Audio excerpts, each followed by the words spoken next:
ಹಳೆ ಕೇಸುಗಳು ಹೊಸದಾಗಿ ಮುಂದೆ ಮುಂದೆ ಬರುತ್ತವೆ, ಹೊಸ ಕೇಸುಗಳು ಹಳೆಯದಾಗಿ ಮರ್ತೋಗ್ಬಿಡುತ್ತವೆ. ನ್ಯಾಷನಲ್ ಹೆರಾಲ್ಡ್ ಇದೊಂದು ಪತ್ರಿಕೆ. ಆ ಪತ್ರಿಕೆ ಇಲ್ಲವೂ ಇಲ್ಲ, ಅದನ್ನು ಬರ್ತಾ ಇದ್ರು, ಅದು ಯಾವ ರೂಪದಲ್ಲಿ ಇದೆಯೋ ನನಗಂತೂ ಗೊತ್ತಿಲ್ಲ. ಅದು ಆಗ ಅಂದ ಕಾಲದ ಪೇಪರ್ ಅದು. ನೋಡೋಣ ಅದನ್ನು ಏನೋ ಆ ಪೇಪರ್ ಹೆಸರಲ್ಲಿ ನಡೀತಿರೋ ಗಲಾಟೆ. ಈಗ ಜಾರಿ ನಿರ್ದೇಶನಾಲಯ ಹೆಚ್ಚುವರಿ ಆರೋಪ ಪಟ್ಟಿಯನ್ನು ಕಳೆದ ತಿಂಗಳೇ ಕೋರ್ಟ್ಗೆ ಹಾಕಿದಂಗಿದೆ, ಏಪ್ರಿಲಲ್ಲಿಲ್ಲ. ಏಪ್ರಿಲ್ ಅದರದ್ದು ನ್ಯಾಯಾಲಯ ಅದನ್ನು ಕಾಗ್ನಿಸೆನ್ಸ್ಗೆ ಇನ್ನೂ ತೊಗೊಂಡಿದೆಯೋ ಇಲ್ವೋ ನನಗೆ ಗೊತ್ತಿಲ್ಲ. ಕಾಗ್ನಿಸೆನ್ಸ್ಗೆ ತೊಗೊಂಡಿದ್ರೆ ಬೇರೆ, ತೊಗೊಳ್ಳದಿದ್ದರೆ ಬೇರೆ. ತೊಗೊಳುತ್ತೆ ಅಥವಾ ತೊಗೊಳ್ಳಲ್ಲ, ಏನೋ ಒಂದು ಆಗುತ್ತೆ, ಆಮೇಲೆ ಅದು ಬೇರೆ ವಿಚಾರ. ಆದರೆ ಈ ಆರೋಪ ಪಟ್ಟಿಯಲ್ಲಿ ಸೋನಿಯಾ ಗಾಂಧಿ ಅವರನ್ನ A1 ಎಂದು, ರಾಹುಲ್ ಗಾಂಧಿ ಅವರನ್ನ A2 ಎಂದು ತೋರಿಸಲಾಗಿದೆ. ಮತ್ತು ಕಾಂಗ್ರೆಸ್ ಪ್ರಮುಖ ನಾಯಕರಿಂದ ದೇಣಿಗೆ ಸಂಗ್ರಹಿಸುವಂತೆ ಅವರೆಲ್ಲ ಸೂಚಿಸಿದ್ದಾರೆ. ಹಾಗಾಗಿ ಯಂಗ್ ಇಂಡಿಯಾ ಲಿಮಿಟೆಡ್ಗೆ ದೊಡ್ಡ ಪ್ರಮಾಣದಲ್ಲಿ ದೇಣಿಗೆ ಬಂದಿದೆ ಅನ್ನೋದು ಆ ಆರೋಪ ಪಟ್ಟಿಯಲ್ಲಿರುವ ಸಾರಾಂಶ. ಈ ಪೈಕಿ ನಮಗೆ ಯಾಕೆ ಇಂಟ್ರೆಸ್ಟ್ ಇದು ಅಂದರೆ, ಇಲ್ಲಿರೋದು ಕರ್ನಾಟಕದ ಹಾಲಿ DCM, KPCC ಅಧ್ಯಕ್ಷರೂ ಆಗಿರುವ DK ಶಿವಕುಮಾರ್ ಅವರ ಸೋದರ DK ಸುರೇಶ್, ತೆಲಂಗಾಣದ ಮುಖ್ಯಮಂತ್ರಿ ರೇವಂತ್ ರೆಡ್ಡಿ ಮತ್ತು ಒಂದಿಷ್ಟು ಕಾಂಗ್ರೆಸ್ ನಾಯಕರೆಲ್ಲ ಕಾಸು ಕೊಟ್ಟಿದ್ದಾರೆ. ಎಲ್ಲ ಒಂದು ತಿಂಗಳಲ್ಲಿ ಬಂದು ಡೆಪಾಸಿಟ್ ಆಗಿಬಿಟ್ಟಿದೆಯಲ್ಲ ಅಂತ ED ಅವ್ರದ್ದು ವಾದ. ಅದರ ತಪ್ಪೇ ಆರೋಪ ಪಟ್ಟಿಯಲ್ಲಿ ಹಾಗೇನು ಕಾಣಿಸ್ತಿಲ್ಲ. ಸರಿ, ಈ ಮಧ್ಯೆ ನ್ಯಾಷನಲ್ ಹೆರಾಲ್ಡ್ ಆಸ್ತಿಯನ್ನು ED ಸೀಸ್ ಮಾಡೋವರೆಗೆ ಸೋನಿಯಾ ಮತ್ತು ರಾಹುಲ್ ಅವರು ಸುಮಾರು 142 ಕೋಟಿ ರೂಪಾಯಿ ಬಂದಿರೋಂಥ ಬಾಡಿಗೆ, ಒಳ್ಳೆಯ ಜಾಗದಲ್ಲಿದೆ ಡೆಲ್ಲಿನಲ್ಲಿ, ಅದ್ಭುತವಾದ ಬಾಡಿಗೆ ಬರುತ್ತೆ, ಬರದೇ ಏನು, ಅದನ್ನು ದುರ್ಬಳಕೆ ಮಾಡಿದ್ದಾರೆ ಅಂತ ಅವರು ಹೇಳಿದ್ದಾರೆ. ಯಾರೇನು ಬಳಕೆ ಮಾಡಿದಾರೋ, ದುರ್ಬಳಕೆ ಮಾಡಿದ್ದಾರೋ ಗೊತ್ತಿಲ್ಲ. ಯಾರು ಯಾಕೆ ದಾನವನ್ನು ಕೊಟ್ಟರೋ ಬಿಟ್ಟರೋ, ಏನಕ್ಕೆ ಅದನ್ನೆಲ್ಲ ಕೊಡ್ತಾರೋ ಬಿಡ್ತಾರೋ ನಮಗೆ ಗೊತ್ತಿಲ್ವೇ. ಒಟ್ಟಲ್ಲ ಅದೊಂದು ಜಗಳ ಈಗ ಅಷ್ಟೇ. ಎಷ್ಟೆಷ್ಟು ಕೊಟ್ಟಿದ್ದಾರೆ ನೋಡಿ.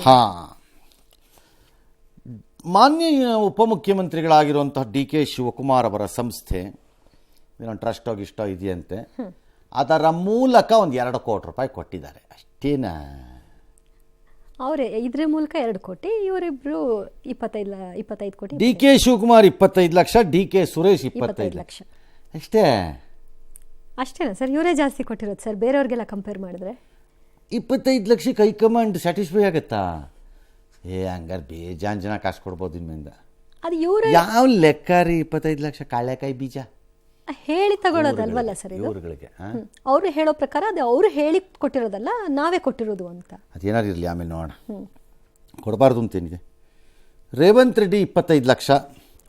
ಇನ್ಯಾರ ಕಾಂಗ್ರೆಸ್ನವ್ರಿಗೆ ಎಲ್ಲ ಕೊಟ್ರಪ್ಪ ದುಡ್ಡು ಅಂದಿದ್ರಂತೆ, ಅವರೆಲ್ಲ ಸೇರಿ ನಮ್ದೊಂದು 80 ಹಾಕಳಿ ಅಂತ ಕೊಟ್ರಂತೆ, ಇಸ್ಕೊಂಡಿದ್ದಾರೆ. ಯಾರ ಗಾಲಿ ಅನಿಲ್ ಕುಮಾರ್ ಅಂತೆ, ಯಾರೋ ಅಲಿ ಶಬೀರ್ ಅಂತೆ, P ಸುದರ್ಶನ 15 ಲಕ್ಷ, ಯಾರೋ ಅಮಿತ್ ವಿಜ್ ಅಂತ ಅವರು 3.30 ಕೋಟಿ ಕೊಟ್ಬಿಟ್ಟಿದ್ದಾರೆ.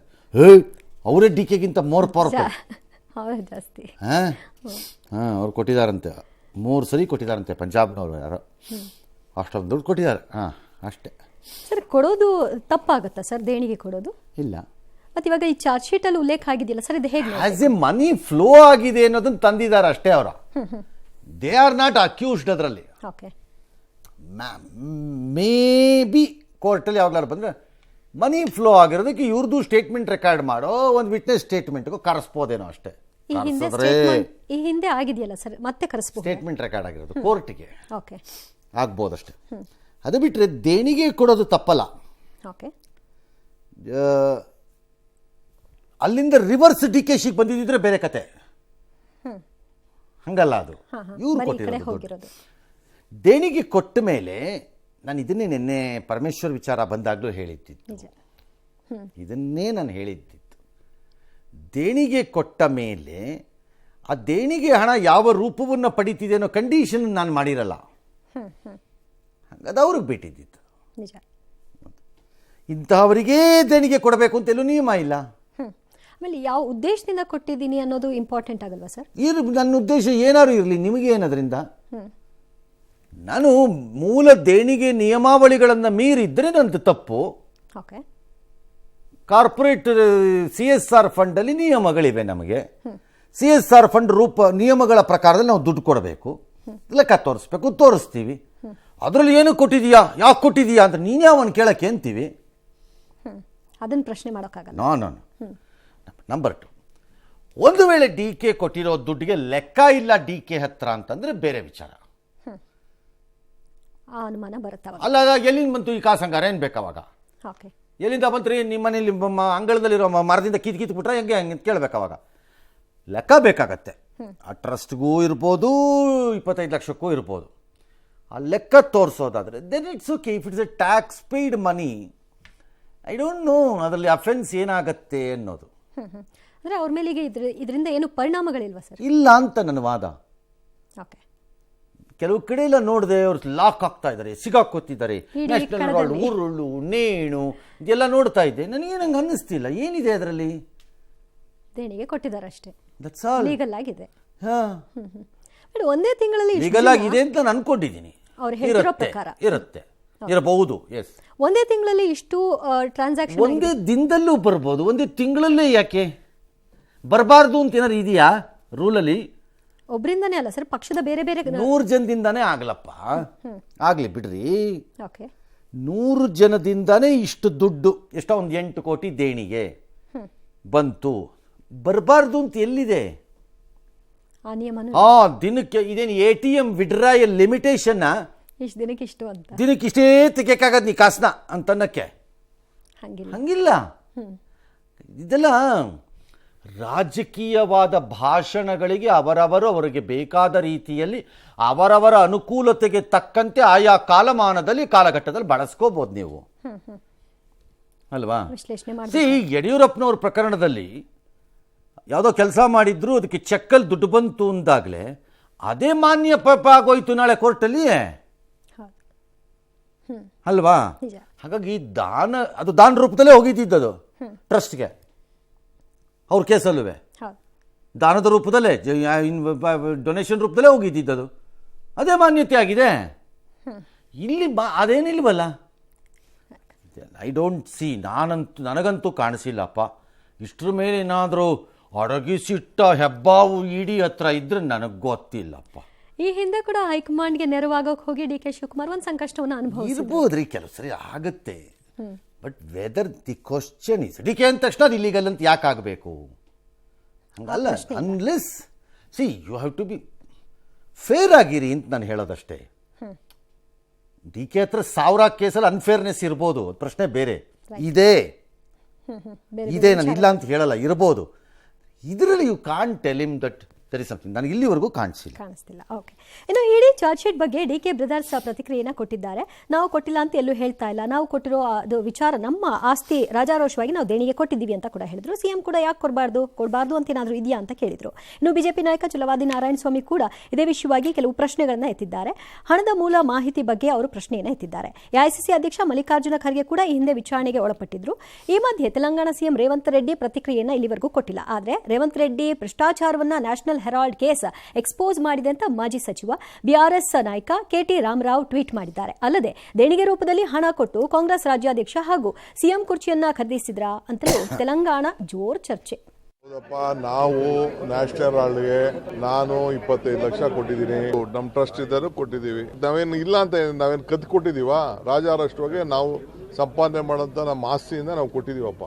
ನಾವು ನಮ್ಮ ಟ್ರಸ್ಟಿಂದ ಮತ್ತೊಂದು ಟ್ರಸ್ಟ್ಗೆ ಸುಮಾರು 2-2.5 ಕೋಟಿಯಷ್ಟು ಹಣವನ್ನು ಕೊಟ್ಟಿದ್ದೇವೆ.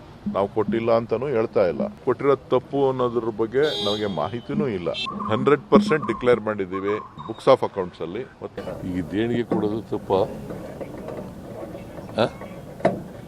ದೇಣಿಗೆ ಕೊಡೋದು ಈಗ DK ಶಿವಕುಮಾರ್ ಪಕ್ಷದ ಅಧ್ಯಕ್ಷರಾಗಿರೋದ್ರಿಂದ ಸಹಜವಾಗಿ ಯಾರಿಂದ ಕಲೆಕ್ಷನ್ ಮಾಡಿದಾರ, ಅದನ್ನು ಯಾವ ರೀತಿ ಸಬ್ಮಿಟ್ ಮಾಡಿದ್ದಾರೆ, ಅವರು ಸ್ವಂತ ದುಡ್ಡ ಅಥವಾ ಕಲೆಕ್ಷನ್ ಮಾಡಿದ್ದ, ಒಂದು ಸಮಯ ಸ್ವಂತ ದುಡ್ಡ ಅಲ್ವಾ ಕಲೆಕ್ಷನ್ ಅದಕ್ಕೆ ಅವರಿರೋದು. ಕೇಳಬೇಕಪ್ಪ ರೇ, ಇದೇನು ಸ್ವಂತ ದುಡ್ಡೇನ್ರಿ? ಬೆವ್ರು ಸುರಿಸ್ಬಿಟ್ಟು ದುಡಿದ್ರೇನ್ರಿ? ಯಾವ ಮಾರ್ಕೆಟ್ಗೆ ಹೋಗಿದ್ರಿ, ಮುಟ್ಟೆ ಎತ್ತದ್ರೇನ್ರಿ ಅಂತ ಕೇಳ್ಬೇಕು. ಕೇಳ್ಕೋಬೇಕಪ್ಪ. ಏನು ಬಿಸ್ನೆಸ್ ಯಾವ್ದು ನಿಮ್ದು ಅಂತ ಕೇಳ್ಬೇಕಪ್ಪ. ಇದು ರಾಜಕೀಯ ಪಿತೂರಿ ಅಂತ ಸುರೇಶ್ ಅವ್ರು ಹೇಳ್ತಾರೆ ಸರ್. ಈಗ ಕೊಟ್ಟಿದ್ದೀನಿ ಅಂತ ರಾಜಕೀಯವಾಗಿ ಯಾರು ಯಾವುದನ್ನು ಬೇಕಾದ್ರೂ ಬಳಸ್ಕೋತಾರೆ. ನೀವು ಮಾಡ್ತಿರೋದೆಲ್ಲ ರಾಜಕೀಯ ಪಿತೂರಿ ಅಲ್ವಾ ಹಂಗಾರೆ? ಸುರೇಶ್ ಮಾಡ್ತಿರೋದು ಏನು? ನೀವು ಮಾಡ್ತಿರ್ತಾರ ಸತ್ಯ ಹರಿಶ್ಚಂದ್ರ ಮೊಮ್ಮಗನ ಕೆಲಸನ ಹಂಗಾರೆ? ನಿಮ್ದು ಯಾವುದು ರಾಜಕೀಯ ಪಿತೂರಿನೇ ಇಲ್ವಾ? ಅವ್ರವ್ರಿಗೆ ತಕ್ಕಂತೆ ಅದನ್ನು ರಾಜಕೀಯವಾಗಿ ಬಳಸ್ತಾರಪ್ಪ. ಈ ಪ್ರಕರಣದಲ್ಲಿ ರಾಜಕೀಯ ಪಿತೂರಿ ಮಾಡಿದ್ರೆ ನೀವು ಸಿಕ್ಕಾಕೊಳ್ಳಕ್ಕೆ ಏನಿದೆ ಇದರಲ್ಲಿ? ಅವರೇ ಹೇಳ್ತಿದ್ದಾರೆ ಮತ್ತೆ ಬಿಡಿ ಅದನ್ನ. ನೀವು ಮಾಡ್ತಿರೋದೆಲ್ಲ ಏನು ಪಾರದರ್ಶಕವಾಗಿ ಸತ್ಯ ಹರಿಶ್ಚಂದ್ರದ್ದು ಅವನೇ ಕೆಳಗಿಳಿದು ಬರೋ ಟೈಪ್ ಇದೆಯಾ ಹಂಗಾರೆ? ಓಕೆ. ಮತ್ತೆ ಈ ತೆಲಂಗಾಣದಲ್ಲಿ ಒಂದು ಚರ್ಚೆ ಆಗ್ತಾ ಇದೆ ಸರ್, ಅವರು CM ಆಗೋದಕ್ಕೋಸ್ಕರ ದುಡ್ಡು ಕೊಟ್ಟಿದ್ರು ಮತ್ತೊಂದು ಅಂತ. ಇದು CM ಆಗೋಕ್ಕೋಸ್ಕರ ದುಡ್ಡು ಕೊಡೋದೇ ಆಗಿದ್ರೆ ಅದು 25 ಲಕ್ಷಕ್ಕೆ ಸಿಕ್ಕೋದಾದ್ರೆ ನಾನೊಂದು ಮುಂದಿನ 100 ವರ್ಷಕ್ಕೆ ಅಡ್ವಾನ್ಸ್ ಕೊಡ್ತೀನಿ, ಬನ್ರಪ್ಪ. ಓಕೆ, ನಾನು ಅಡ್ವಾನ್ಸ್ ಕೊಟ್ಬಿಡ್ತೀನಿ ಬೇಕಾರೆ. ಅಷ್ಟು ಕಮ್ಮಿಗೆ ಸಿಗೋದು? ಹಾಂ, ಅಷ್ಟು ಕಡಿಮೆಗಿದ್ರೆ ವ್ಯವಹಾರ ರೇಟು ನಾನೇನು ಕೊಟ್ಟು ಯಾರ ಕೈಲಿ ಕಾಡಿ ಬೇಡಿ ಕಾಲಿಗೆ ಬಿದ್ದರೂ ಸರಿ, ಸಾಲ ಮಾಡಿದ್ರು ಸರಿ ತಂದು ಕೊಟ್ಬಿಡ್ತೀನಪ್ಪ, ಬಂದ್ಬಿಟ್ರಪ್ಪ ಹಂಗಾರೆ. ಯಾರಿಗೆ ಹೇಳ್ತಿರ್ರಿ ಇದನ್ನೆಲ್ಲ? 25 ಲಕ್ಷ ಕೊಟ್ಬಿಟ್ಟು CM ಕುರ್ಚಿ ಖರೀದಿ ಮಾಡೋಕ್ಕಾಗತ್ತೇನ್ರಿ ಯಾವನಾದ್ರೂ? ಇದು ಒಂದು ರಾಜಕೀಯ ಏನು ಸುಮ್ಮನೆ ಬಿಡ್ತಾ ಇರ್ತಾರೆ ರೈಲನ್ನು. ಇಬ್ಬರೂ sir. D K Suresh Shivakumar ಮೇಲೆ ಬಿಡ್ತಿರೋದು ರೈಲೇ, ಸುರೇಶ್ ಬಿಡ್ತಿರೋದು ರೈಲೇ, ಎಲ್ಲರೂ ಅದೇ ಎಲ್ಲ ರೈಲೇ. ಎಸ್. ಇನ್ನು ರಾಜಸ್ಥಾನದ ಬಿಕನೇರ್ನಲ್ಲಿ ನನ್ನ ನರ್ನಾಡಿಯಲ್ಲಿ ರಕ್ತ ಅಲ್ಲ ಬಿಸಿ ಸಿಂಧೂರ ಹರಿತಾ ಇದೆ ಅಂತ ಮೋದಿ ಅವರು ಹೇಳಿಕೆ ಕೊಟ್ಟಿದ್ರು. ಇದನ್ನ ರಾಹುಲ್ ಗಾಂಧಿ ಅವರು ಲೇವಡಿ ಮಾಡಿದ್ದಾರೆ. ಟ್ವಿಟರ್ನಲ್ಲಿ ಮೋದಿ ಹೇಳಿಕೆ ತುಣುಕನ್ನು ಹಂಚಿಕೊಂಡಿರುವ ರಾಹುಲ್, ಮೋದಿಜಿ ಪೊಳ್ಳು ಭಾಷಣ ನಿಲ್ಲಿಸಿ, ಭಯೋತ್ಪಾದನೆಯ ಕುರಿತು ಪಾಕಿಸ್ತಾನದ ಹೇಳಿಕೆಯನ್ನ ನೀವು ಯಾಕೆ ನಂಬಿದ್ರಿ? ಟ್ರಂಪ್ಗೆ ತಲೆಬಾಗುವ ಮೂಲಕ ನೀವು ಭಾರತದ ಹಿತಾಸಕ್ತಿಯನ್ನ ಯಾಕೆ ತ್ಯಾಗ ಮಾಡಿದ್ರಿ? ಕ್ಯಾಮ್ರಾಗಳ ಮುಂದೆ ಮಾತ್ರ ನಿಮ್ಮ ರಕ್ತ ಹರಿಯುತ್ತಾ ಇರೋದು, ಕುದೀತಾ ಇರೋದು ಯಾಕೆ? ನೀವು ಭಾರತದ ಪ್ರತಿಷ್ಠೆಯೊಂದಿಗೆ ರಾಜಿ ಮಾಡಿಕೊಂಡಿದ್ದು ತಪ್ಪು ಅಂತ ಕಿಡಿಕಾರಿದ್ದಾರೆ. ಅಲ್ಲದೆ ವಿದೇಶಾಂಗ ಸಚಿವ ಜೈಶಂಕರ್ ವಿರುದ್ಧವೂ ಕೂಡ ಟ್ವಿಟರ್ನಲ್ಲಿ ಎಕ್ಸ್ನಲ್ಲಿ ಕಿಡಿಕಾರಿದ್ದಾರೆ. ಜೈಶಂಕರ್ ಸಂದರ್ಶನದ ತುಣುಕನ್ನ ಹಂಚಿಕೊಂಡು ಭಾರತವನ್ನ ಪಾಕ್ ಜೊತೆ ಯಾಕೆ ಹೊಂದಿಸಲಾಗ್ತಾ ಇದೆ? ಯಾಕೆ ಒಂದೂ ದೇಶವೂ ಭಾರತದ ಬೆಂಬಲಕ್ಕೆ ಬರಲಿಲ್ಲ? ಟ್ರಂಪ್ಗೆ ಮಧ್ಯಸ್ಥಿಕೆ ವಹಿಸುವಂತೆ ಕೇಳಿದ್ಯಾರು? ಭಾರತದ ವಿದೇಶಾಂಗ ನೀತಿ ಕುಸಿದಿದೆ, ಇದಕ್ಕೆ ಜೈಶಂಕರ್ ವಿವರಣೆಯನ್ನ ಕೊಡ್ತಾರಾ ಅಂತ ಕುಚೋದ್ಯವಾಡಿದ್ದಾರೆ. All right. ಒಬ್ರು ಜೈಚಂದ್, ಒಬ್ರು ಮೀರ್ ಸಾದಕ್, ಒಬ್ರು ಅದೇನೋ ನಿಶಾನ್ ಪಾಕಿಸ್ತಾನ್, ಒಬ್ರು ಎಂಥದ್ದ ಒಂದು, ಎಲ್ಲರೂ ನೀವು ಒಬ್ಬೊಬ್ರು ಒಂದೊಂದು ಹಂಗಾರೆ. ಏನೀಗ ಪ್ರಶ್ನೆ ಕೇಳಕ್ಕೆ ನೀವಿದ್ದೀರಿ, ಅವ್ರು ಉತ್ತರ ಕೊಟ್ಟರೆ ಇಸ್ಕಳಿ, ಇಲ್ಲಿದ್ರೆ ಇಲ್ಲ. ಈ ರೀತಿ ಪ್ರಶ್ನೆಗಳನ್ನ ಮಾಡೋದು ಅಥವಾ ಲೇವಡಿ ಮಾಡೋದ್ರಿಂದ ಆಗೋದೇನು ಸರಿ? ಅದಾವು ಒಳಕತ್ತಾಯ್ತಲ್ಲ, ಜನರ ತೀರ್ಮಾನ ಮಾಡ್ರಪ್ಪ. ಒಳಕತ್ತ ಕೇಳಲೇಬಾರ್ದು ಅಂತ ಯಾರು ಹೇಳಿದ್ದು ನಿಮಗೆ? ಅಲ್ಲ, ಈಗ ಸಾರ್ವಜನಿಕವಾಗಿ ಯಾಕೆ ಕೇಳಬಾರ್ದು? ಕೇಳಿ. ಜನ ಈ ರಾಹುಲ್ ಗಾಂಧಿ ಲೆವೆಲ್ ಏನು ಅಂತ ತೀರ್ಮಾನ ಮಾಡಿ. ಇದೇನು ಹೊಸದಲ್ವಲ್ಲ ರಾಹುಲ್ ಗಾಂಧಿ ಈ ಥರ ಪ್ರಶ್ನೆಗಳನ್ನು ಕೇಳೋದು? ಇಲ್ಲಲ್ಲ, ವಿದೇಶದಲ್ಲಿ ಹೋಗಿನೂ ಪ್ರಶ್ನೆ ಎಲ್ಲೆಲ್ಲ ಅಯ್ಯೋ ಜಾಗ ಕೊಟ್ಟರೆ ಎಲಾನ್ ಮಸ್ಕ್ ಜೊತೆ ಆರ್ಕಂಡೋಗಿ ಸ್ಪೇಸಲ್ಲೂ ಕೇಳ್ತಾರೆ. ಅಷ್ಟೇ, ಕೇಳಿ. People have to finally decide. ಈ ರೀತಿ ಪ್ರಶ್ನೆಗಳನ್ನು ಕೇಳ್ತಾನೆ ಜನ ರಾಜಸ್ಥಾನದಲ್ಲಿ ವೋಟ್ ಹಾಕಿದ್ದಾರೆ, ಮಧ್ಯಪ್ರದೇಶದಲ್ಲಿ ವೋಟ್ ಹಾಕ್ಬಿಟ್ಟಿದ್ದಾರೆ, ಹರಿಯಾಣನಲ್ಲಿ ವೋಟ್ ಹಾಕ್ಬಿಟ್ಟಿದ್ದಾರೆ, ಛತ್ತೀಸ್ಗಢದಲ್ಲಿ ವೋಟ್ ಹಾಕ್ಬಿಟ್ಟಿದ್ದಾರೆ.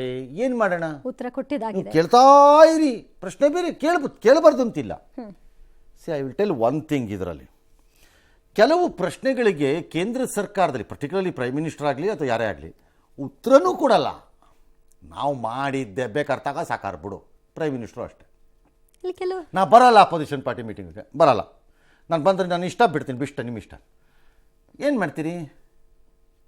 ಅಲ್ಲ, ಈಗಾಗಲೇ ವಿದೇಶಾಂಗ ಸಚಿವರು ಹೇಳಾಗಿದ್ದಾರಲ್ಲ ಸರ್, ಟ್ರಂಪ್ ಮಧ್ಯಸ್ಥಿಕೆ ವಹಿಸಿಲ್ಲ, ನಾವು ಅವ್ರನ್ನ ಕರೆದೂ ಇರಲಿಲ್ಲ. ಅವರು ಅಯ್ಯಪ್ಪ, ಪ್ರೈಮ್ ಮಿನಿಸ್ಟರ್ ಉತ್ತರ ಎಲ್ಲಿ ಕೊಡ್ತಾರೆ? ಪ್ರೈಮ್ ಮಿನಿಸ್ಟರ್ ಆದ ಪಬ್ಲಿಕ್ ಮೀಟಿಂಗಲ್ಲಿ ಉತ್ತರ ಕೊಡ್ತಾರೆ ರಾಹುಲ್ ಗಾಂಧಿಗೆ. ಅದು ಅವ್ರು ಮಾಡ್ಕೊಳ್ಳೋ ಆಯ್ಕೆ, ಪ್ರಜಾಪ್ರಭುತ್ವ ಅಲ್ವೇ? ಹೌದು, ಅಷ್ಟೆ. ಸಿ, ಈ ಅಲ್ಪ ವಿರಾಮ ಏನು ತಗೊಂಡ್ರು ಇವರು ಪಾಕಿಸ್ತಾನದ ಜೊತೆ ಯುದ್ಧದಲ್ಲಿ, ಸಿಂಧೂರದಲ್ಲಿ, ಆಪರೇಷನ್ ಸಿಂಧೂರ್, ಅದು ಸರಿನೋ ತಪ್ಪೋ ಅನ್ನೋದು ವಿಶ್ಲೇಷಣೆಗೆ ಒಳಪಡುವಂತಹ ವಿಚಾರ. ಅವರವರ ಭಾವನೆಗೆ ತಕ್ಕಂತೆ ಅವರವ್ರ ವಿಶ್ಲೇಷಣೆಗೆ ಒಳಪಡಿಸ್ತಾರೆ. ಕೆಲವರು ಕಾಲು ಮುರಿಬೇಕಾಗಿತ್ತು ಇವ್ರದ್ದು ಇನ್ನೂ ಒಂದು 15 ದಿನ, ಮುರಿದು ಮಂಡಿ ಬಗ್ಗಿಸ್ಬಿಟ್ಟು ನಮ್ಮ ಹತ್ರಕ್ಕೆ ಬರೋಂಗೆ ಮಾಡಬೇಕಾಗಿತ್ತು ಅಂತ ಕೆಲವರು. ಮತ್ತು ಅವರಿಂದ ಕಾಂಕ್ರೀಟಾಗಿ ಏನಾದರೂ ನಾವು ಅದನ್ನು ಒಪ್ಪಿಸಬೇಕಾಗಿತ್ತು, ಲಾಕ್ ಮಾಡ್ಕೋಬೇಕಿತ್ತು ಅನ್ನೋದು ಕೆಲವ್ರದ್ದು ಅಭಿಪ್ರಾಯ. ಕೆಲವರು ಇಲ್ಲ, ಈ ಇಂಟರ್ನ್ಯಾಷನಲ್ ಅಫೇರ್ಸಲ್ಲಿ ಹಾಗೆಲ್ಲ ಆ್ಯಕ್ಟ್ ಮಾಡೋಕ್ಕೆ ಬರಲ್ಲ ಅಂತ ಕೆಲವ್ರದ್ದು ವಾದ. ಇರಲಿ ಅದು. ಆದರೆ ಮೋದಿಯವರೇ, ಕ್ಯಾಮ್ರಾ ಮುಂದೆ ಮಾತ್ರ ನಿಮ್ಮ ರಕ್ತ ಯಾಕೆ ಕುದಿಯುತ್ತದೆ, ಇದೆಲ್ಲ ಬೋಗಸ್ಸು. ಯಾಕೆ ಅಂತ ಹೇಳ್ತೀನಿ ಕೇಳಿ. ಮೋದಿ ಬಂದಮೇಲೆ ಏನು ಆಯಿತೋ ಬಿಡ್ತಾ, ಸ್ವಲ್ಪ ಭಾಷಣ ಇರ್ಬೋದು, ನಾನು ಇಲ್ಲ ಅಂತ ಹೇಳಲ್ಲ. ಏನಾಯ್ತೋ ಬಿಡ್ತೋ ಆನ್ಸರ್ ಮಾಡೋಕ್ಕೆ ಸ್ಟಾರ್ಟ್ ಮಾಡಿದ್ದೀವಿ ಪಾಕಿಸ್ತಾನಕ್ಕೆ. ಅದಿಲ್ಲ ಅದು ಪಹಲ್ಗಾಮ್ ಆದರೂ ಅಷ್ಟೇ, ಬಾಲಾಕೋಟ್ ಆದರೂ ಅಷ್ಟೇ, ಊರಿ ಆದರೂ ಅಷ್ಟೇ, ಪುಲ್ವಾಮಾ ಆದ್ರೂ ಅಷ್ಟೇ. ಪುಲ್ವಾಮಾ ಆದರೂ ಅಷ್ಟೇ ಆನ್ಸರ್ ಮಾಡ್ತಿದ್ದೀವಿ. ನಿಜ. ಕಾಂಗ್ರೆಸ್ ಪೀರಿಯಡ್ಡಲ್ಲಿ ನಾವು ಆನ್ಸರೂ ಮಾಡ್ತಿರಲಿಲ್ಲ. ಫಾರ್ ಎಕ್ಸಾಂಪಲ್ ಮುಂಬೈ ಅಟ್ಯಾಕು ಏನು ಮಾಡಿದ್ರಿ ಕಾಂಗ್ರೆಸ್ನವರು? ಕೇಳಿದ್ರೆ ನಮ್ಮ ಅವಧಿಯಲ್ಲಿ ಸಿಕ್ಕರ ನರಮೇಧ ಆಗೋಯ್ತಲ್ಲ ಜಮ್ಮು ಕಾಶ್ಮೀರದಲ್ಲಿ. ಬಿಲ್ ಕ್ಲಿಂಟನ್ ಬಂದಾಗಲೂ ಯಾವಾಗಲೂ ಏನು ಉತ್ತರ ಕೊಟ್ರಿ? ಎಷ್ಟು ಸರಿ ಕಾಶ್ಮೀರದಲ್ಲಿ ನಮ್ಮವರ ತಲೆನ ಕತ್ತರಿಸಿದ್ರು ಅಲ್ಲಿರೋರು, ಏನು ಉತ್ತರ ಕೊಟ್ರಿ? ನೀವು ಉತ್ತರನೇ ಕೊಡ್ತಿರ್ಲಿಲ್ಲ. ಬರೀ 3 ದಿನ ಬುರುಡೆ ಬಿಟ್ಕೊಂಡು ಓಡಾಡ್ತಿದ್ರಿ. ಈ ರಾಹುಲ್ ಗಾಂಧಿ ಪ್ರಶ್ನೆ ಕೇಳೋ ಟೈಪ್ ಬುರುಡೆ ಬಿಡ್ತಿದ್ರಿ ಆಗ ಸರ್ಕಾರದಲ್ಲಿ. ಹಂಗೆ ಮಾಡಿಸ್ಬಿಡ್ತೀವಿ. Pakistan be careful, don't test our patience, don't test ಅಂತ ಬರೀ ಬುರುಡೆ ಗಿರಾಕಿಗಳು ಕಾಂಗ್ರೆಸ್ನವು. ಈ ಪಾರ್ಟಿ ಬುರುಡೆನೋ ಅಲ್ಬೋದು, ಆಮೇಲೆ ನೋಡೋಣ, ಜನ ತೀರ್ಮಾನ ಮಾಡಲಿ. ಆನ್ಸರ್ ಅಂತೂ ಸ್ಟಾರ್ಟ್ ಆಗಿದೆಯೋ. ಅದು 1 ಏರ್ ಬೇಸ್ ಹೊಡೆದ್ರೋ, 2 ಟೆರರಿಸ್ಟ್ ಕ್ಯಾಂಪ್ ಹೊಡೆದ್ರೋ, 3 ಮರಕ್ಕೆ ಹೊಡೆದ್ರೋ, 2 ಬಿಲ್ಡಿಂಗು ಹೊಡೆದ್ರೋ, 4 ಉಗ್ರನ್ನ ಹೊಡೆದ ಅಷ್ಟೇ. ಒಟ್ಟಲ್ಲಿ ಆನ್ಸರ್ ಅಂತೂ ಆಗ್ತಿದೆಯೋ? ನಿಮ್ಗೆ ಅದನ್ನು ಮಾಡೋಕ್ಕೆ ಯೋಗ್ಯತೆ ಇರಲಿಲ್ವಲ್ಲ ಅನ್ನೋದು ಅಷ್ಟೇ ನನ್ನ ಪ್ರಶ್ನೆ. ಯಾರೋ ಒಬ್ರು ಹೇಳ್ತಿದ್ರು ಸರ್, ನಮ್ಮ ಅವಧಿಯಲ್ಲಿ ಅಷ್ಟೊಂದು ಅಟ್ಯಾಕ್ಗಳೇ ಆಗ್ತಿರ್ಲಿಲ್ಲ ಅಂತ. ಬರಲಿ ನನ್ನ ಹತ್ರಕ್ಕೆ, ಲೆಕ್ಕ ಕೊಡ್ತೀನಿ. ಮರ್ತಿರ್ಬೋದು. ಈಗ ಕಳ್ಳನ್ನ ಕರೆದುಬಿಟ್ಟು ಅಣ್ಣ ಬೀಗ ತೆಗೆದಿರ್ತೀನಿ, ಬೇಕಾದಾಗ ಬಂದು ತಗೊಂಡೋಗು ಎಲ್ಲ ಅಂತಂದ್ರೆ ಗಲಾಟೆ ಯಾಕೆ ಆಗ್ಬೇಕಪ್ಪ? ಹೌದು, ಈಸಿಯಾಗಿ ಬರ್ತಂತ ತಗೊಂಡು ಅವ್ರಿಗೆ ಬೇಕಾದಾಗ ಸಾಯಪ್ಪ ಬರ್ತಾರೆ, ತಗೊಂಡು ಹೋಯ್ತಾರಪ್ಪ. ಹೌದು, ಇಷ್ಟೇ ಮಾಡಿದ ಕಾಂಗ್ರೆಸ್ಸು. ಕಳ್ಳ ಪಾಕಿಸ್ತಾನಕ್ಕೆ ಜಾಗ ಕೊಟ್ಬಿಟ್ರಿ ನೀವು. ನಾನು ಏನು ಮಾಡಿದ್ರು ನಿಮ್ಗೇನು ಮಾಡೋಕ್ಕೆ ತಾಕತ್ತಿಲ್ಲ ಅನ್ನೋ ತೀರ್ಮಾನಕ್ಕೆ ಒಂದು ಬಂದು ಆಗೋಗಿತ್ತು. ಅದರ ಪರಿಣಾಮ ಅನುಭವಿಸ್ತಾ ಇದ್ದೀವಿ ಅಷ್ಟೇ. ಎಸ್, ಸಿಂಧೂ ನದಿಯ ನಮ್ಮ ಪಾಲಿನ ನೀರನ್ನು ಬಂದ್ ಮಾಡಿದ್ರೆ ನಿಮ್ಮ ಗಂಟಲನ್ನ ಸೀಳ್ತೀವಿ, ನಿಮ್ಮ ಉಸಿರು ನಿಲ್ಲಿಸ್ತೀವಿ, ಆಮೇಲೆ ಸಿಂಧೂ ನದಿಯಲ್ಲಿ ರಕ್ತವೇ ಹರಿಯೋದು ಅಂತ ಪಾಕ್ ಸೇನಾ ವಕ್ತಾರ ಲೆಫ್ಟಿನೆಂಟ್ ಜನರಲ್ ಅಹ್ಮದ್ ಶರೀಫ್ ಚೌಧರಿ ಗೊಡ್ಡು ಬೆದರಿಕೆ ಹಾಕಿದ್ದಾನೆ. ಇದೇ ರೀತಿ ಲಷ್ಕರ್ ಉಗ್ರ ಹಫೀಜ್ ಸೈಯದ್ ಕೂಡ ಹೇಳಿದ್ದ. ಆದರೆ ಭಾರತದ ಜೊತೆ ನೀರಿನ ವಿವಾದ ಬಗೆಹರಿಸ್ಕೊಳ್ದಿದ್ರೆ ಇದೊಂದು ವಾಟರ್ ಬಾಂಬ್ ಆಗುತ್ತೆ ಅಂತ, ನೀರಿಲ್ಲದೆ ನಾವೆಲ್ಲ ವಿಲವಿಲ ಒದ್ದಾಡಬೇಕಾಗುತ್ತೆ ಅಂತ ಪಾಕ್ನ ಸಂಸದನೊಬ್ಬ ತಮ್ಮ ಸಂಸತ್ನಲ್ಲಿ ಹೇಳಿಕೆ ಕೊಟ್ಟಿದ್ದಾನೆ. ಇನ್ನು ಅಪಾಯದಲ್ಲಿ ಸಿಲುಕಿದ ಭಾರತದ ಇಂಡಿಗೋ ವಿಮಾನಕ್ಕೆ ತನ್ನ ಏರ್ ಬೇಸ್ನಲ್ಲಿ ಅವಕಾಶವನ್ನ ಕೊಡಲಿಲ್ಲ ಪಾಕಿಸ್ತಾನ. ದೆಹಲಿಯಿಂದ ಶ್ರೀನಗರಕ್ಕೆ ಹೊರಟಿದ್ದ ವಿಮಾನ ಅಮೃತಸರ ಮೇಲೆ ಹಾರ್ತಾ ಇದ್ದಾಗ ದಿಢೀರನೆ ಆಲಿಕಲ್ಲು ಮಳೆಯಾಯಿತು, ಸಮಸ್ಯೆಗೆ ಉಂಟಾಗಿತ್ತು. ಬಳಿಕ ಪೈಲಟ್ ಶ್ರೀನಗರ ವಿಮಾನ ನಿಲ್ದಾಣದ ವಾಯು ಸಂಚಾರ ನಿಯಂತ್ರಣಕ್ಕೆ ತುರ್ತು ಪರಿಸ್ಥಿತಿ ವರದಿ ಮಾಡಿ ಸುರಕ್ಷಿತವಾಗಿ ವಿಮಾನವನ್ನು ಇಳಿಸಿಕೊಂಡ್ರು. ಘಟನೆ ಬಗ್ಗೆ ಡಿಜಿಸಿಎ ಮಾಹಿತಿಯನ್ನು ಪಡೆದಿದೆ. ಮತ್ತೊಂದು ಕಡೆ ಪಾಕ್ ಉಗ್ರ ಮುಖ ಕಳಚಲು ಹೋಗಿರುವ ಕನಿಮೋಳಿ ನೇತೃತ್ವದ ಸರ್ವಪಕ್ಷ ನಿಯೋಗ ರಷ್ಯಾದಲ್ಲಿ ಅಪಾಯಕ್ಕೆ ಸಿಲುಕೊಂಡ್ರು ಮತ್ತು ಪಾರಾದ್ರು. ಮಾಸ್ಕೋ ಏರ್ಪೋರ್ಟ್ ಟಾರ್ಗೆಟ್ ಮಾಡಿ ಉಕ್ರೇನ್ ಡ್ರೋನ್ ದಾಳಿಯನ್ನು ನಡೆಸಿತು. ರಷ್ಯಾದ ಏರ್ ಡಿಫೆನ್ಸ್ ಸಿಸ್ಟಮ್ನಿಂದಾಗಿ ಸಮಸ್ಯೆ ಏನೂ ಆಗಲಿಲ್ಲ. ದಕ್ಷಿಣ ಕನ್ನಡದ ಸಂಸದ ಬ್ರಿಜೇಶ್ ಚೌಟ ಸೇರಿದಂತೆ ನಮ್ಮ ಸಂಸದರ ನಿಯೋಗ ಕೂಡ ಇದರಲ್ಲಿತ್ತು. ಒಟ್ಟು 45 ನಿಮಿಷಗಳ ಕಾಲ ವಿಮಾನ ಆಕಾಶದಲ್ಲಿ ಹಾರಾಟವನ್ನು ನಡೆಸಿ ಕೊನೆಗೆ ಲ್ಯಾಂಡಿಂಗ್ ಆಯಿತು. ಈ ಮಧ್ಯೆ ಭಯೋತ್ಪಾದಕರಿಗೆ ನೆರವು ನೀಡುವ ಪಾಕಿಸ್ತಾನದ ಆರ್ಥಿಕತೆಗೆ ಪೆಟ್ಟು ನೀಡಲು ಮುಂದಾಗಿರುವ ಭಾರತ ಈಗ ವಿಶ್ವ ಬ್ಯಾಂಕ್ ಕದ ತಟ್ಟಲು ಸಿದ್ಧತೆಯನ್ನು ನಡೆಸಿಕೊಂಡಿದೆ. ಆಯ್ತಾಯ್ತು, ಅದೇನು ಬುರುಡೆ ಬಿಡಕ್ಕೆ ಅವನು ಬುರುಡೆ. ಜನರಲ್ ಅಹ್ಮದ್ ಶರೀಫ್ ಚೌಧರಿ ಅಂತೆ.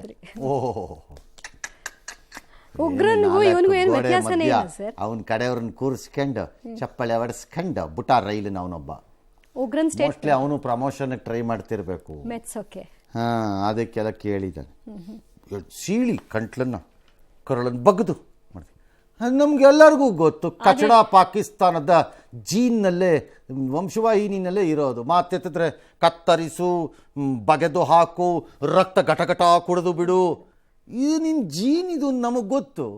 ಪದೇ ಪದೇ ಹೇಳೋದು ನಾನು ನರರಾಕ್ಷಸ ಅಂತ ಏನು ಹೇಳೋದು ಅದನ್ನು? ಅವರ ಬ್ರೇಕ್ಫಾಸ್ಟ್ ಲಂಚ್ ಡಿನ್ನರ್ ಏನು ಅಂತ ಎಲ್ರಿಗೂ ಗೊತ್ತು. ಆದರೆ ನಾನು ನರರಾಕ್ಷಸ, ಹಂಗೆ ಮಾಡಿಬಿಡ್ತೀನಿ ಹಿಂಗೆ ಮಾಡಿಬಿಡ್ತೀನಿ ಅಂತ ಹೇಳಿ ಹೆದರ್ಸೋ ಕಾಲ ಮುಗಿದೋಗಿದೆ ಅನ್ನೋದನ್ನ ಜ್ಞಾಪಕ ಇಟ್ಕೋಬೇಕು ಪಾಕಿಸ್ತಾನ. ಈಗಾಗಲೇ ಆ ಪಾಠ ಕಲಿಸಿ ಹೆದರ್ಸೋ ಕಾಲ ಇಲ್ಲ ಈಗ. ಹೆದರಕ್ಕೆ ಯಾರೂ ಇಲ್ಲಿ ರೆಡಿ ಇಲ್ಲ. ಈಗ ಏರ್ ಸ್ಪೇಸಲ್ಲಿ ಜಾಗ ಕೊಟ್ಟಿದ್ರೆ ಏನಾಗ್ತಿತ್ತು ಸರ್? ಆ್ಯಕ್ಚುಲಿ ಏನಾಗ್ತಿತ್ತು ಬಿಡ್ತಿತ್ತು ಅನ್ನೋದು ಬೇರೆ. ಏನಾಗ್ತಿತ್ತು ಅನ್ನೋದೇನಿಲ್ಲ, ಏನೂ ಆಗ್ತಿರಲಿಲ್ಲ, ಲ್ಯಾಂಡ್ ಆಗ್ತಿತ್ತು ಅಷ್ಟೇ. ಎಂಥ ಯುದ್ಧ ಸನ್ನಿವೇಶದಲ್ಲೂ there is a civil aviation international body, ಅಂತಾರಾಷ್ಟ್ರೀಯವಾಗಿ ನಾಗರಿಕ ವಿಮಾನಯಾನಕ್ಕೆ ಕುರಿತಂತೆ ಒಂದು ಸಂಸ್ಥೆ ಇದೆ. ಅಲ್ಲಿಗೆ ದೇಶಗಳು ದೂರುಗಳನ್ನು ಕೊಡಬಹುದು. ಏನು ಯುದ್ಧ ಪ್ರದೇಶದಲ್ಲಿದ್ದಾಗ ಸಿವಿಲ್ ಏರ್ಕ್ರಾಫ್ಟ್ಸನ್ನು ಅಂದರೆ ನಾಗರಿಕ ವಿಮಾನಗಳನ್ನು ರಕ್ಷಾ ಕವಚದಂತೆ ಬಳಸಬಾರದು. ಓಕೆ. ನಾಗರಿಕ ವಿಮಾನಗಳಲ್ಲಿ ಯುದ್ಧ ಸಾಮಗ್ರಿಗಳನ್ನು ಸಾಗಿಸುವ ಮೂಲಕ ಆಟ ಆಡಬಾರದು. ನಾಗರಿಕ ವಿಮಾನಗಳನ್ನು ಯುದ್ಧದ ಸನ್ನಿವೇಶ ಏನೇ ಇದ್ದರೂ ತಾಂತ್ರಿಕವಾಗಿ ದೋಷಗಳು ಬಂದಾಗ ಅವುಗಳಿಗೆ ಮಾನವೀಯತೆ ದೃಷ್ಟಿಯಲ್ಲಿ ನಿಮ್ಮ ಜಾಗಗಳಲ್ಲಿ ಜಾಗ ಕೊಡಬೇಕು. ಇವೆಲ್ಲ ಇದೆ ಅಂತಾರಾಷ್ಟ್ರೀಯ. ಅದಕ್ಕೆ ಭಾರತ ಕಂಪ್ಲೇಂಟ್ ಮಾಡಬೇಕು. ಇನ್ಫ್ಯಾಕ್ಟ್ ಅದೊಂದು ಸೀರಿಯಸ್ ಆರ್ಗನೈಸೇಷನ್, ಅದು ಅಲ್ಲಿಗೆ ಕಂಪ್ಲೇಂಟ್ ಮಾಡಬೇಕು ಭಾರತ. ಇದು ಯುದ್ಧದ ಮಾತಲ್ಲ, ಇದು ಮಾನವೀಯತೆ ಪ್ರಶ್ನೆ.